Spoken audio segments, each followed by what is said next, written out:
Mayur TV Hanagal ಚಾನೆಲ್ಗೆ ಸ್ವಾಗತ.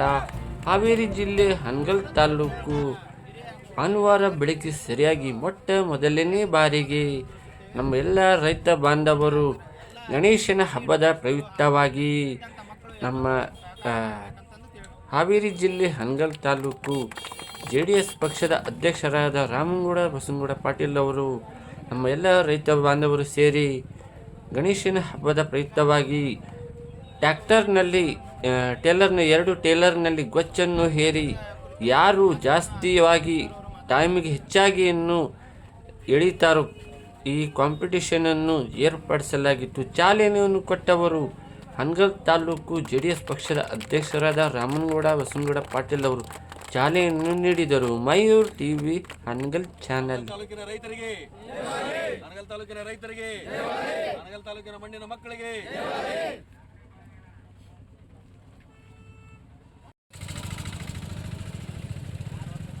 ಇಂದು ಹನಗಲ್ ತಾಲೂಕಿನ ಚಿಕ್ಕೇರೊಸಳ್ಳಿ ಗ್ರಾಮದಲ್ಲಿ ನನ್ನ ಯುವಕ ಮಿತ್ರರು ಗಣೇಶ ಚತುರ್ಥಿ ಹಬ್ಬದ ಪ್ರಯುಕ್ತ ಭಾರ ಹೊತ್ತಿರ್ತಕ್ಕಂಥ ಟ್ರ್ಯಾಕ್ಟರ್ ಟ್ರಾಲಿಗಳನ್ನು ಅವರದೇ ಆಗಿರ್ತಕ್ಕಂಥ ಟ್ರ್ಯಾಕ್ಟರ್ ಇಂಜಿನಲ್ಲಿ ಹೇಳ್ತಕ್ಕಂಥ ಒಂದು ಸ್ಪರ್ಧೆಯನ್ನು ಮಾಡಿದ್ದಾರೆ. ಇದು ನಿಜವಾಗ್ಲೂ ನಮ್ಮ ತಾಲೂಕಿಗೆ ಹೊಸದು ಅಂತಕ್ಕಂಥದ್ದು ನನ್ನ ವಿಚಾರ.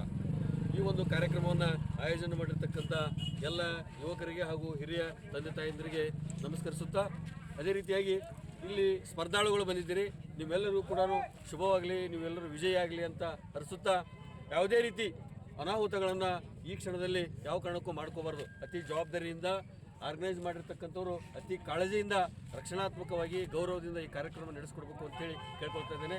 ಅದೇ ರೀತಿಯಾಗಿ ನಮ್ಮ JDS ಪಕ್ಷದ ವರಿಷ್ಠರಾಗಿರ್ತಕ್ಕಂಥ HD ಕುಮಾರಸ್ವಾಮಿ ಅವರ ಗಮನಕ್ಕೂ ಈ ಕಾರ್ಯಕ್ರಮವನ್ನು ನಾವು ತಂದಿದ್ದೇವೆ. ದೇವೇಗೌಡರ ಸಾಹೇಬರ ಆಶೀರ್ವಾದ ಇರ್ತದೆ. ಅದೇ ರೀತಿಯಾಗಿ ಇವತ್ತು ನಮ್ಮ ನಿಖಿಲ್ ಕುಮಾರಸ್ವಾಮಿ ಅವರು ಧರ್ಮಸ್ಥಳದಲ್ಲಿ ಸನ್ಮಾನ್ಯ ವೀರೇಂದ್ರ ಹೆಗಡೆ ಅವರನ್ನು ಭೇಟಿ ಮಾಡಿ ಆ ಒಂದು ವಿಚಾರವನ್ನು ಗೌರವಿಸಲಿಕ್ಕೋಸ್ಕರ, ಧರ್ಮಸ್ಥಳವನ್ನು ಗೌರವಿಸಲಿಕ್ಕೋಸ್ಕರ ಧರ್ಮಸ್ಥಳಕ್ಕೆ ಹೋಗಿರ್ತಕ್ಕಂಥದ್ದು ತಮ್ಮೆಲ್ಲರ ಗಮನಕ್ಕಿದೆ. ಹಾಗಾಗಿ ಮಂಜುನಾಥ ಕೂಡ ಈ ಕಾರ್ಯಕ್ರಮವನ್ನು, ಧರ್ಮಸ್ಥಳದ ಶ್ರೀ ಮಂಜುನಾಥ ಈ ಕಾರ್ಯಕ್ರಮವನ್ನು ಯಶಸ್ವಿಯಾಗಿ ನಡೆಸಿಕೊಡಲಿ ಅಂತಕ್ಕಂಥ ಒಂದು ವಿಚಾರಧಾರೆ ಇಟ್ಕೊಂಡು ಈ ಊರಿನ ಎಲ್ಲ ಅಧಿದೇವತೆಗಳಿಗೆ ನಮಸ್ಕರಿಸಿ, ಎಲ್ಲ ಹಿರಿಯರಿಗೂ ನಮಸ್ಕರಿಸುತ್ತಾ ಈ ಕಾರ್ಯಕ್ರಮ ಯಶಸ್ವಿಯಾಗಿ ನಡೆಯಲಿ ಅಂತೇಳಿ ನಾನು ಹಾರೈಸ್ತಕ್ಕಂಥ ಕೆಲಸವನ್ನು ಮಾಡ್ತೀನಿ. ತಾಲೂಕಿನಾದಂಥ ಯುವಕರ ಕಣ್ಮಣಿ ಯುವಕರೆಲ್ಲರೂ ಸ್ಪಂದಿಸ್ತಕ್ಕಂಥದ್ದು JDS ಇರ್ತಕ್ಕಂಥ ರಾಮಗೌಡರವರ ಬೆಂಬಲವಾಗಿ ನಿಲ್ಲಬೇಕು ಅಂತೇಳಿ ಕೇಳಿ ಬರ್ತಾ ಇದೆ. ಅದಕ್ಕೆ ಏನು ಹೇಳಲಿಕ್ಕೆ ಸರ್, ನಿಜವಾಗ್ಲೂ ನನ್ನ ಎಲ್ಲ ಹನಗಲ್ ತಾಲೂಕಿನ ಸಮಸ್ತ ಯುವಕರಿಗೆ ನಾನು ಚಿರಋಣಿ. ಯಾಕೆಂತ ಹೇಳಿದರೆ ಯುವಕರ ಶಕ್ತಿ ಹನಗಲ್ ತಾಲೂಕಿನ ಅಭಿವೃದ್ಧಿಯ ಶಕ್ತಿ ಅಂತಕ್ಕಂಥದ್ದು ನನ್ನ ಮನದಾಳದ ಮಾತಾಗಿದೆ. ಮುಂದಿನ ದಿನಮಾನಗಳಲ್ಲಿ ಹನಗಲ್ ತಾಲೂಕಿನ ಸಮಸ್ತ ನನ್ನ ತಂದೆ ತಾಯಂದಿರ ಆಶೀರ್ವಾದವನ್ನು ಪಡೆದರೆ, ಅಣ್ಣ ತಮ್ಮಂದಿರ ಎಲ್ಲ ಶಕ್ತಿಯನ್ನು ಪಡೆದುಕೊಂಡು ಮುಂದಿನ ದಿನಮಾನಗಳಲ್ಲಿ ಹನಗಲ್ ತಾಲೂಕನ್ನು ಯಾವುದೇ ಕಾರಣಕ್ಕೂ ಅಭಿವೃದ್ಧಿಯಿಂದ ಒಯ್ಯಬೇಕು ಅಂತಕ್ಕಂಥದ್ದು ನಮ್ಮ ಮನದಾಳದ ಆಶೆ ಇದೆ. ಯಾಕೆಂತ ಹೇಳಿದರೆ ನನ್ನ ರೈತರು ಹನಗಲ್ ತಾಲೂಕಿನ ಕರ್ನಾಟಕ ರಾಜ್ಯಕ್ಕೆ ಎಲ್ಲ ಸಂಬಂಧಪಟ್ಟ ಎಲ್ಲ ಸಾರ್ವಜನಿಕರು ಬೇಕಾಗಿರ್ತಕ್ಕಂಥ ಬೆಳೆಗಳನ್ನು ನನ್ನ ಹನಗಲ್ ತಾಲೂಕಿನ ರೈತರು ಬೆಳೀತಾರೆ. ಆ ಬೆಳೆದಿರ್ತಕ್ಕಂಥ ಬೆಳೆಗಳಿಗೆ ಬೆಂಬಲ ಬೆಲೆ ಸಿಗ್ತಾ ಇಲ್ಲ, ರಸಗೊಬ್ಬರಗಳು ಸಿಗ್ತಾ ಇಲ್ಲ, ನನ್ನ ರೈತ ಕೂಲಿ ಕಾರ್ಮಿಕರಿಗೆ ಅವರಿಗೆ ಒಳ್ಳೆಯ ರೀತಿಯ ಒಂದು ಪಗಾರ ಸಿಗ್ತಾ ಇಲ್ಲ. ಆ ಒಂದು ಸಮಸ್ಯೆ ಇರೋದ್ರಿಂದ ಅವರ ಆರೋಗ್ಯದ ದೃಷ್ಟಿಯಿಂದ ನನ್ನ ರೈತರು ಒಂದು ವಿಚಾರವನ್ನು ಈ ಸಮಯದಲ್ಲಿ ನಾನು ಸ್ಪಷ್ಟಪಡಿಸಬೇಕಾಗುತ್ತದೆ. ಯಾಕೆಂತ ಹೇಳಿದರೆ, ನೀವು ಆ ಪ್ರಶ್ನೆಯಲ್ಲಿ ಕೇಳಿದ್ರಿ, ನನ್ನ ಹನಗಲ್ ತಾಲೂಕಿನ ಸಮಸ್ತ ರೈತರಿಗೆ ನನ್ನ ಒಂದು ವಿಚಾರ ಏನಂತ ಹೇಳಿದರೆ, ನನ್ನ ರೈತರು ಹನಗಲ್ ತಾಲೂಕಿನ ರೈತರು ಸಮಸ್ತ ರೈತರು 100ಕ್ಕೆ 90% ರೈತರಿದ್ದಾರೆ. ನಾವು ಯಾವುದೇ ಕಾರಣಕ್ಕೂ ಮೊನ್ನೆ ಬೇಸಿಗೆ ಬೆಳೆಯನ್ನು ಪಡೀಲಿಕ್ಕಾಗಲಿಲ್ಲ, ಈ ಮಳೆಗಾಲ ಬೆಳೆಯೂ ಕೂಡ ಅಕಾಲಿಕ ಮಳೆಯಿಂದ ಹಾಳಾಗಿದೆ. ಹಾಗಾಗಿ ನನ್ನ ಸಮಸ್ತ ರೈತರಿಗೆ ಬೆಳೆ ಪರಿಹಾರ ಬರಬೇಕು, ಬೆಳೆ ವಿಮೆ ಕೂಡ ಬರತಕ್ಕಂಥ ವ್ಯವಸ್ಥೆನ ಸರ್ಕಾರದ ಮಾಡ್ತಕ್ಕಂಥ ಕೆಲಸವನ್ನು ಮಾಡ್ತೇವೆ. ಅದೇ ರೀತಿಯಾಗಿ ಮುಂದಿನ ದಿನಮಾನಗಳಲ್ಲಿ ನೀವೇನಾದರೂ 2028ಕ್ಕೆ ಏನಾದರೂ ಅವಕಾಶವನ್ನು ಕಲ್ಪಿಸಿಕೊಟ್ಟು ಈ ನಿಮ್ಮ ಸಹೋದರನನ್ನು, ನಿಮ್ಮ ಮನೆಯ ಮಗನನ್ನು ಏನಾದರೂ ಶಕ್ತಿ ಕೊಡ್ತಕ್ಕಂಥ ಕೆಲಸವನ್ನು ಮಾಡಿ ಶಾಸಕನನ್ನಾಗಿ ಮಾಡಿಕೊಂಡಿದ್ದ ಕರೆಯಾದರೆ ನಿಜವಾಗ್ಲೂ ಹನಗಲ್ ತಾಲೂಕಿನ ಸಮಸ್ತ ರೈತರ ಸಾಲ ಮನ್ನಾ ಮಾಡಬೇಕು ಅಂತಕ್ಕಂಥದ್ದು ನನ್ನ ಮನದಾಳದ ಕರೆಯಾಗಿದೆ. ಅದೇ ರೀತಿಯಾಗಿ ನನ್ನ ಅಕ್ಕ ತಂಗಿಯರು ಸಂಘಗಳಲ್ಲಿ ಸಾಲವನ್ನು ಮಾಡಿಕೊಂಡಿದ್ದಾರೆ. ಅವರು ಪ್ರತಿ ವಾರ ಸಾಲ ಬಡ್ಡಿ ತುಂಬಬೇಕು, ಪ್ರತಿ ತಿಂಗಳಿಗೆ ದುಡ್ಡು ತುಂಬಬೇಕು. ಅವರು ಕೂಲಿ ನಾಲಿ ಮಾಡಿ ನೀವೆಲ್ಲ ದುಡ್ಡು ಕೊಟ್ಟು ಅವರ ಸಾಲವನ್ನು ತೀರ್ತಕ್ಕಂಥ ಪರಿಸ್ಥಿತಿಯಲ್ಲಿ ನಾವೆಲ್ಲ ಅಣ್ಣ ತಮ್ಮಂದಿರಿದ್ದೇವೆ.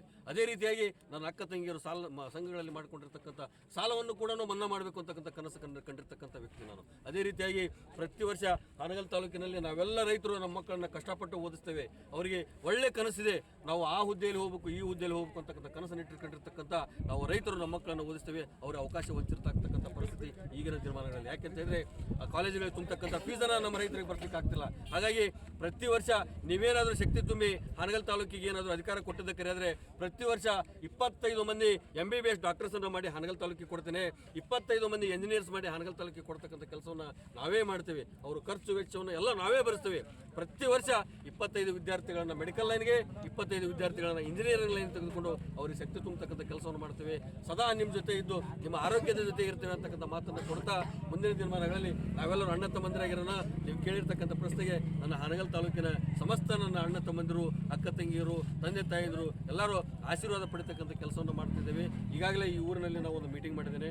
ನನ್ನ ಈ ಚಿಕ್ಕೇರಿ ಹೊಸಳ್ಳಿ ಗ್ರಾಮದಲ್ಲಿ ನನ್ನ ತಾಯಂದಿರಿಗೆ ನಾವೆಲ್ಲರೂ ಸಹೋದರರು ನಮ್ಮ ಅಕ್ಕ ತಂಗಿಯರನ್ನ ಬೇರೆಯವರಿಗೆ ಮದುವೆ ಮಾಡಿ ಕೊಟ್ಟಾಗ ನಾವು ಒಂದು ಪಂಚಮಿ ಹಬ್ಬದ ಪ್ರಯುಕ್ತ ಅವರಿಗೆ ಕಾಯ್ಕುಡಿಸ ಕೊಡ್ತಕ್ಕಂಥ ಕಾರ್ಯಕ್ರಮವನ್ನು ಮಾಡ್ತೇವೆ. ಆ ಕಾರ್ಯಕ್ರಮದ ನಿಮಿತ್ತವಾಗಿ ನಾನು ತಾಲೂಕಿನಲ್ಲಿ ನಿರಂತರವಾಗಿ ಎಲ್ಲ ತಾಯಂದಿರಿಗೆ ಕಾಯ್ಕುಡಿಸ ಕೊಡೋ ಕಾರ್ಯಕ್ರಮವನ್ನು ನಡೆಸಿದ್ದೇನೆ. ಅದೇ ರೀತಿಯಾಗಿ ಚಿಕ್ಕೇರಿ ಹೊಸಳ್ಳಿ ಗ್ರಾಮದಲ್ಲಿ ಕೂಡ ನನ್ನ ತಾಯಂದಿರಿಗೆ ಗೌರವಿಸ್ತಕ್ಕಂಥ ಕೆಲಸವನ್ನು, ಉಡಿ ತುಂಬತಕ್ಕಂಥ ಕೆಲಸವನ್ನು ನಾವು ಮಾಡ್ತೇವೆ. ಹಾಗಾಗಿ ನೀವೆಲ್ಲರೂ ಆ ಕಾರ್ಯಕ್ರಮ ನಡೆಸಿಕೊಡ್ಬೇಕು ಅಂತೇಳಿ ಈ ವಾಹಿನಿ ಮುಖಾಂತರ ಕೇಳ್ಕೊಳ್ತೇವೆ. ಬದಲಾವಣೆ ತರಬೇಕು ಅಂತೇಳಿ ರೈತರು ಮತ್ತು ಇವತ್ತಿನ ಯುವಕರು ಮುಂದೆ ಹೆಜ್ಜೆ ಇಟ್ಟಿದ್ದಾರೆ. ಇವತ್ತು ಇದು ಮತ್ತು ಯುವಕರು ಮತ್ತು ಸಾಮಾಜಿಕವಾಗಿ ಮತ್ತು ಆರ್ಥಿಕವಾಗಿ ಮತ್ತು ಇರತಕ್ಕಂಥ ಧಾರ್ಮಿಕ ಕ್ಷೇತ್ರದಲ್ಲಿ ಇಲ್ಲಿವರೆಗೂ ಇರತಕ್ಕಂಥದ್ದು ಒಟ್ಟಾರೆ ಏನೇನು ಮುಂದಿನ ಯೋಜನೆಗಳನ್ನು ಏನೇನು ಹೊರಕೊಂಡಿದೆ ಸರ್? ನಿಜವೂ ನಾನು ಹೇಳ್ದಂಗೆ ಹಾನಗಲ್ ತಾಲೂಕಿನಲ್ಲಿ ಈಗ ಬೇರೆ ಬೇರೆ ಪಕ್ಷಗಳ ವಸ್ತುಸ್ಥಿತಿಯನ್ನು ಮಾತಾಡ್ತಾರೆ. ನಿಮಗೆಲ್ಲ ಗಮನಕ್ಕಿರಲಿ, ಹಾನಗಲ್ ತಾಲೂಕನ್ನೇ ಪ್ರಪ್ರಥಮವಾಗಿ ಸನ್ಮಾನ್ಯ CM ಉದಾಸಿ ಸಾಹೇಬ್ರನ್ನ ಕರ್ನಾಟಕ ರಾಜ್ಯದಲ್ಲಿ ಮಂತ್ರಿ ಮಾಡಿರ್ತಕ್ಕಂಥ ಪಕ್ಷ ನಮ್ಮ JDS ಪಕ್ಷ. ಇದೆಲ್ಲ ನಿಮ್ಮ ಗಮನಕ್ಕಿರಲಿ. ಅದೇ ರೀತಿಯಾಗಿ 45 ವರ್ಷ ರಾಜಕಾರಣ ಮಾಡಿರ್ತಕ್ಕಂಥ ಧೀಮಂತ ರಾಜಕಾರಣಿ ಹಾನಗಲ್ ತಾಲೂಕಿನ ಹೆಮ್ಮೆ ಪುತ್ರ ಸನ್ಮಾನ್ಯ ಮನೋಹರ್ ತಹಸೀಲ್ದಾರ್ ಸಾಹೇಬರು 45 ವರ್ಷ ನಿರಂತರವಾಗಿ ಕಾಂಗ್ರೆಸ್ನಲ್ಲಿದ್ದರೂ ಕೂಡ ಅವರ ಕೊನೆಯ ದಿನಮಾನಗಳಲ್ಲಿ ಅವರನ್ನು ಗೌರವಿಸಿ ಅವರಿಗೆ ಟಿಕೆಟ್ ಕೊಡಲಿಲ್ಲ, ಅವರನ್ನ ಶಾಸಕರನ್ನ ಮಾಡೋಕ್ಕೆ ಆಸೆ ಪಡಲಿಲ್ಲ. ಆದರೆ ನಮ್ಮ JDS ಪಕ್ಷ ಅವ್ರು ಗೆಲ್ತಾರೋ ಬಿಡ್ತಾರೋ ಸೆಕೆಂಡರಿ, ಅವರನ್ನು ಗೌರವಿಸಿ ಅವರಿಗೆ B ಫಾರ್ಮನ್ನು ಕೊಟ್ಟು ಅವರ ಎಲೆಕ್ಷನ್ ಅನ್ನು ಮಾಡಿರ್ತಕ್ಕಂಥ ಪಕ್ಷ ನಮ್ಮ JDS ಪಕ್ಷ. ಹಾಗಾಗಿ ನಾವು ನಿರಂತರವಾಗಿ ಹಾನಗಲ್ ತಾಲೂಕಲ್ಲಿ ಇದ್ದೇವೆ. ಆಲ್ರೆಡಿ ಹಾನಗಲ್ ತಾಲೂಕಿನಲ್ಲಿ ಕುಮಾರಸ್ವಾಮಿ ಅವರು ಮುಖ್ಯಮಂತ್ರಿ ಇದ್ದಾಗ 38,000 ರೈತರ ಸಾಲ ಮನ್ನಾ ಮಾಡಿರ್ತಕ್ಕಂಥದ್ದು ನಿಮ್ಮೆಲ್ಲ ಗಮನಕ್ಕಿದೆ. ನೀವೆಲ್ಲ ರೈತರ ಸಾಲ ಮನ್ನಾ ಆಗಿರ್ತಕ್ಕಂಥವ್ರು ನೀವೆಲ್ಲ ಇದ್ದೀರಿ. ಅದೇ ರೀತಿಯಾಗಿ ಮುಂದಿನ ದಿನಮಾನಗಳಲ್ಲಿ ಕೂಡ ನಾವು ನಿಮ್ಮ ಜೊತೆ ಇರ್ತೇವೆ. ಧಾರ್ಮಿಕವಾಗಿ ಅಂತ ಹೇಳಿದ್ರೆ ನಿಜವಾಗ್ಲೂ ನಮ್ಮ ಪಕ್ಷದ ಧೀಮಂತ ನಾಯಕರಾಗಿರ್ತಕ್ಕಂಥ ಮಾಜಿ ಪ್ರಧಾನಿ ದೇವೇಗೌಡ ಸಾಹೇಬರು ಅವರು ನಿಜವಾಗ್ಲೂ ಆಧ್ಯಾತ್ಮಿಕವಾಗಿ ಒಂದು ದೇವಸ್ಥಾನಗಳಿಗೆ ಗೌರವ ಕೊಡ್ತಕ್ಕಂಥ ವ್ಯಕ್ತಿಗಳು. ಹಾಗಾಗಿ ನಾವು ಮುಂದಿನ ದಿನಮಾನಗಳಲ್ಲಿ ಧಾರ್ಮಿಕವಾಗಿ, ಸಾಂಸ್ಕೃತಿಕವಾಗಿ ಎಲ್ಲ ನೆಲೆಗಟ್ಟಲ್ಲಿ ಕೂಡ ನಾನು ನಿಮ್ಮ ಜೊತೆ ಇರ್ತೇನೆ ಅಂತಕ್ಕಂಥ ಮಾತನ್ನು ಕೊಡ್ತಾ ಮುಂದಿನ ದಿನಮಾನಗಳಲ್ಲಿ ಈ ನಿಮ್ಮ ಮನೆಯ ಮಗ, ನಿಮ್ಮ ಸಹೋದರ ಎಲ್ಲೋ ಒಂದು ಕಡೆ ಎಲೆಕ್ಷನ್ ನಿಂತಾನಂತ ಏನಾದರೂ ನಿಮಗೆ ಸುದ್ದಿ ಬಂದರೆ ನೀವೆಲ್ಲರೂ ಮನೆಯ ಅಣ್ಣ ತಮ್ಮಂದಿರ ಥರ ನೀವೆಲ್ಲರೂ ಹೋರಾಡಿ ಮುಂದಿನ ದಿನಮಾನಗಳಿಗೆ ಶಕ್ತಿ ತುಂಬತಕ್ಕಂಥ ಕೆಲಸವನ್ನು ಮಾಡ್ಕೋಬೇಕು. ಈ ಶಕ್ತಿ ನನಗೆ ತುಂಬತಕ್ಕಂಥದ್ದಲ್ಲ, ಹಾನಗಲ್ ತಾಲೂಕಿನಲ್ಲಿ ನೀವೆಲ್ಲರೂ ಶಕ್ತಿ ತುಂಬ್ಕೋಬೇಕು, ನಿಮ್ಮ ಅಧಿಕಾರವನ್ನು ನೀವೇ ಉಳಿಸ್ಕೋಬೇಕು ಅಂತಕ್ಕಂಥದ್ದು ಮನದಾಳದ ಮಾತಿದೆ. ನೀವೆಲ್ಲ ಈಗ ಹಾನಗಲ್ಗೆ ಹೋಗ್ತೀರಿ, ಯಾವ ಅಧಿಕಾರ ಇಟ್ಕೊಂಡು ಹಾನಗಲ್ಗೆ ಹೋಗ್ತೀರಿ? ಯಾವ ಅಧಿಕಾರ ಇಟ್ಕೊಂಡು ಹೋಗ್ತೀರಿ? ಯಾವ ಸಮಸ್ಯೆ ಇದೆ ಅಂತ ಹೋಗ್ತೀರಿ ನೀವು? ಹಿಂದಿನ ದಿನಮಾನಗಳಲ್ಲಿ ಆ ಧೀಮಂತ ನಾಯಕರು ಇಬ್ಬರು ಆಡಳಿತ ಮಾಡೋ ಸಮಯದಲ್ಲಿ ನಿಮ್ಮೂರಿನ ಹಿರಿಯರು ಹಾನಗಲ್ಗೆ ಹೋದಾಗ ಅದೊಂದು ಗೌರವನೇ ಬೇರೆ ಇತ್ತು. ಅವ್ರು ಹೋದಾಗ ಅಲ್ಲಿ ರಾಜಕಾರಣದ ವ್ಯವಸ್ಥೆಗಳೇ ಬೇರೆ ಇತ್ತು. ಈಗೆಲ್ಲಿದೆ ನೀವೆಲ್ಲ ನೋಡಿ ತಿಳಿದು ನೋಡಿ. ನಾವು ಬೇರೆಯವ್ರ ಬಗ್ಗೆ ನಾನು ಬೇರೆದನ್ನು ಮಾತಾಡಲಿಕ್ಕೆ ಇಷ್ಟಪಡಲ್ಲ. ನಮ್ಮ ಶಕ್ತಿ ನಮ್ಮ ಹತ್ರ ಇರಬೇಕು ಅಂತಕ್ಕಂಥದ್ದು ನನ್ನ ಮನದಾಳದ ಮಾತು.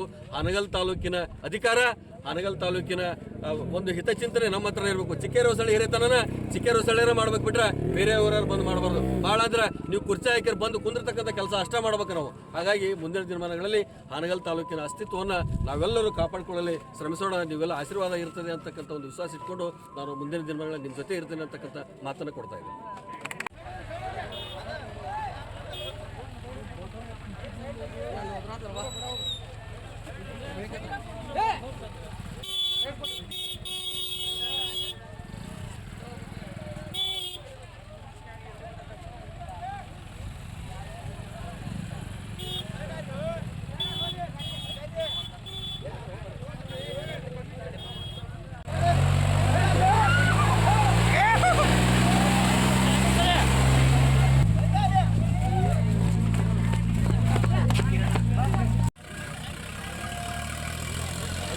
ಸರ್ಕೋರಿ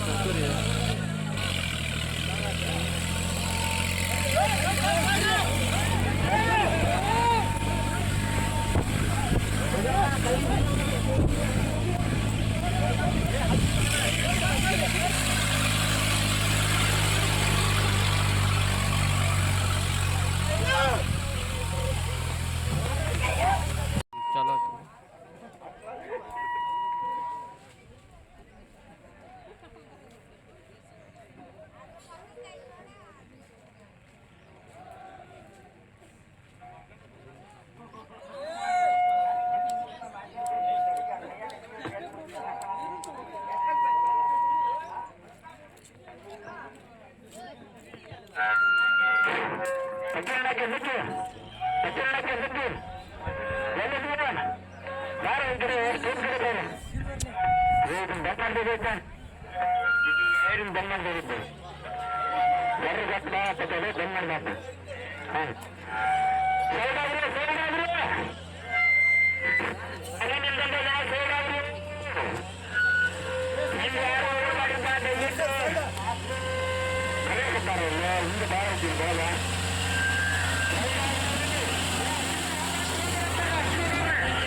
ನಿಂತ ಜನ ಸೈಡ್ ಆಗ್ಬೇಕು. ಇದು ಹಳ ಯಾರು ಸೈಡ್ ಆಗ್ಬೇಕು.